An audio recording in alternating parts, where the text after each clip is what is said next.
Cuando tenemos un exceso de hormona tiroidea, aparece el hipertiroidismo.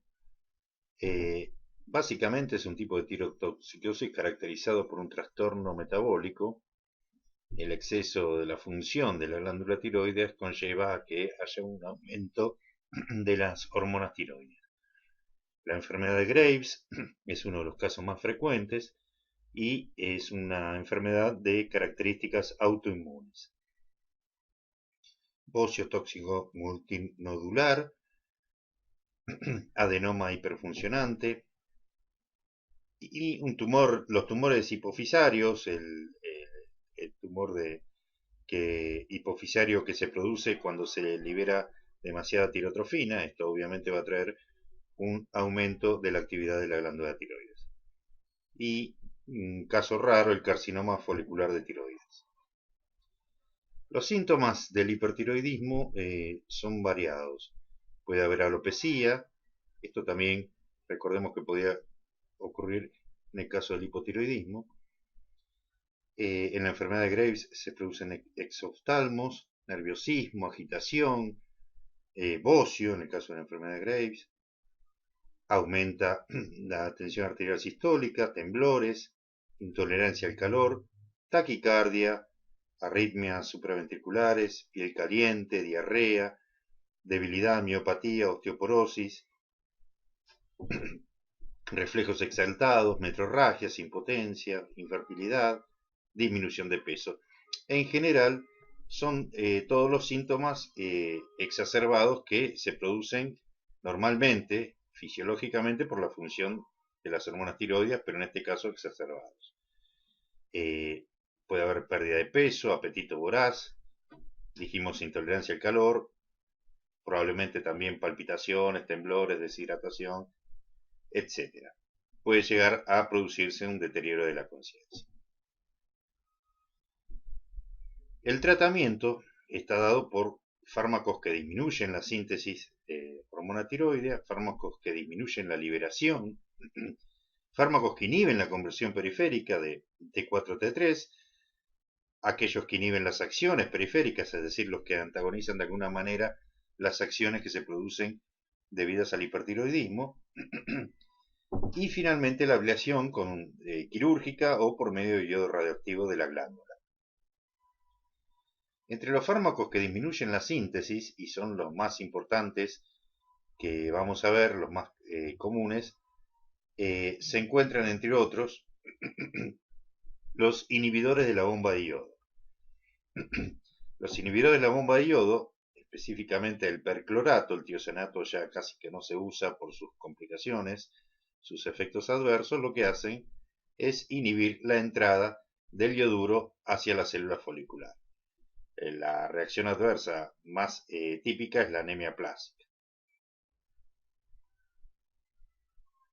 Los inhibidores de la peroxidasa son las tibureas. Y los dos fármacos más usados son el metilmercaptoimidazol o el propiltiuracilo. El tiuracilo se usaba antes, pero es muy tóxico y se dejó de usar. Básicamente, lo que inhiben es todas las funciones debidas a la peroxidasa. Habíamos dicho que la peroxidasa, entre otras cosas, se encargaba de la organificación, es decir, el paso del yoduro a yodo orgánico, de la formación de los residuos de monoyodotirosina y diodotirosina, o sea, de la unión con la tirosina de la tiroglobulina, y también, esto es muy importante, el acoplamiento, es decir, la formación de la tironina a partir de los residuos de iodotirosina. Las tibureas son los fármacos probablemente que más se usan como antitiroideos. El problema principal de las tibureas que hay que tener en cuenta es que el inicio de acción es un poco lento porque lo que hacen es impedir la síntesis de las hormonas tiroideas, pero las hormonas que ya están preformadas lógicamente van a seguir actuando. Y además son bociogénicas, es decir, producen bocio, y esto es debido a que, si tenemos en cuenta que el, el, el contenido de T3 y T4 va a disminuir, entonces el eje lo que va a hacer a partir de la hipófisis es aumentar la liberación, entre otras cosas, de tirotrofina vía la hipófisis, y esto lo que va a hacer es producir un aumento en la vascularización de la glándula, en la vascularización y el tamaño de la glándula. Esto va a producir bocio. Por lo tanto, lo que se hace por lo general son terapias combinadas con otras drogas que impidan que se produzca el bocio. El propiltiuracilo, a diferencia del metilmercaptoimidazol o metimazol, además inhibe la conversión periférica de T4 a T3. En cuanto a la farmacocinética de estas drogas, se administran por vía oral con una buena disponibilidad de 60-80%, atraviesan la barrera placentaria y pasan a leche materna. El metilmercaptoimidazol atraviesa con más facilidad que el propiltiuracilo, esto hay que tenerlo en cuenta. Las vidas medias son de 2 horas para el propiltiuracilo y aproximadamente 6 a 13 horas para el metilmercaptoimidazol. La biotransformación es hepática y se eliminan por orina, tanto sea la molécula entera o los metabolitos. Los efectos adversos de las tiureas, el más significativo es la agranulocitosis, que es el más peligroso.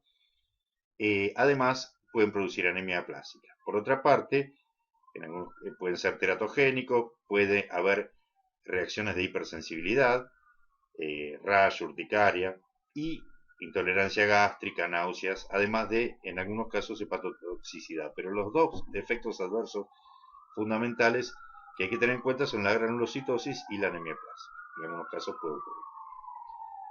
Fármacos que disminuyen la liberación, los ioduros, el que se usa actualmente más que nada es el iopodato de sodio, porque la solución del UOL, el ioduro de potasio, trae más complicaciones.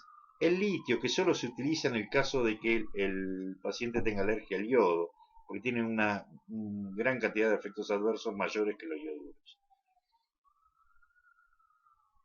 Los ioduros, el ácido iopanoico, y habíamos dicho el iopodato de sodio, básicamente, lo que hacen es básicamente bloquear las acciones de la TSH, desacoplan la actividad de la ciclasa con respecto a la unión del receptor de la tirotrofina a nivel de la tiroides.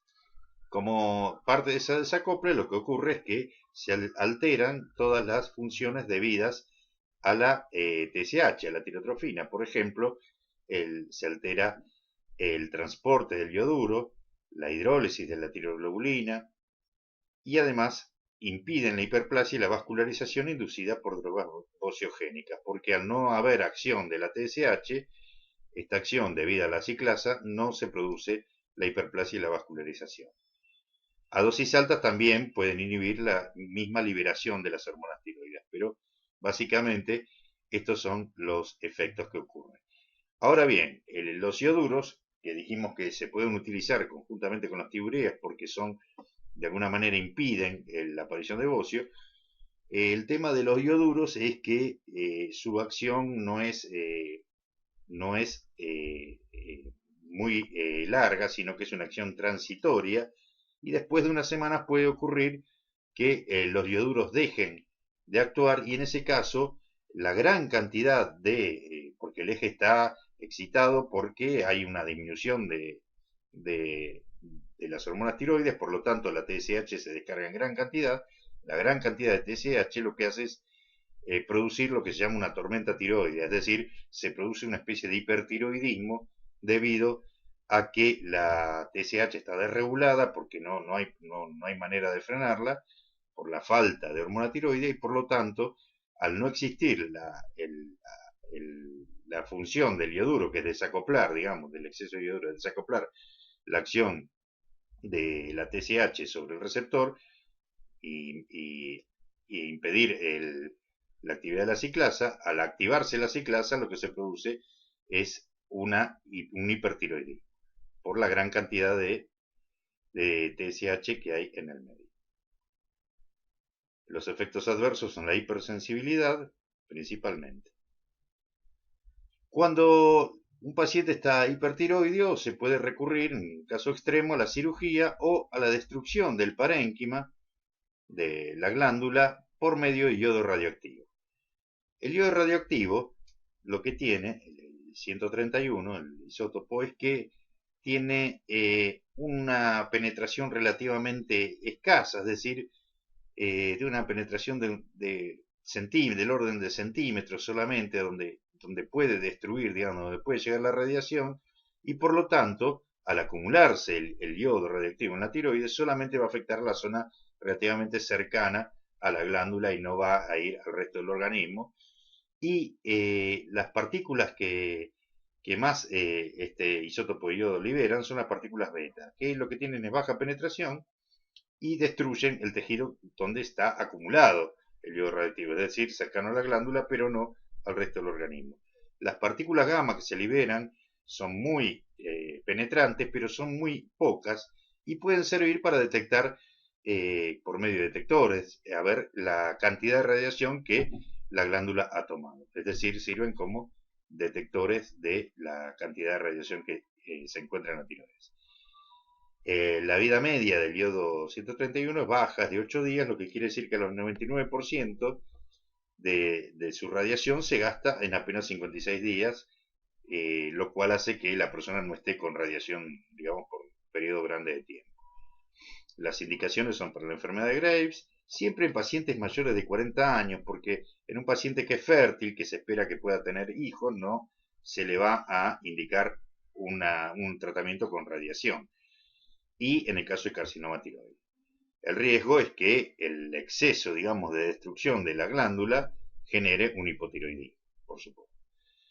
Finalmente, las drogas que inhiben la conversión periférica, es decir, el paso de T4 a T3, tenemos, habíamos dicho, el propiltiuracilo, como la tigurea, no el metilmercaptoimidazol, y también amiodarona, iopodato de sodio, propranolol y los glucocorticoides. Recordemos que el iopodato de sodio, además, podía inhibir la entrada, o sea, inhibir la acción de la TSH. Es decir, como es un ioduro, inhibía, digamos, desacoplaba a la adenatoxiclasa de la acción de la TSH. El propranolol, además de inhibir las acciones periféricas, además de inhibir la conversión periférica, es el único que puede inhibir algunos de los efectos que se producen por el hipertiroidismo. No todos, pero específicamente los efectos facilitadores de la acción catecholaminergica que podrían traer riesgos a nivel cardiovasculares. Esos efectos pueden ser inhibidos por el propranolol, que además es un inhibidor de la conversión periférica.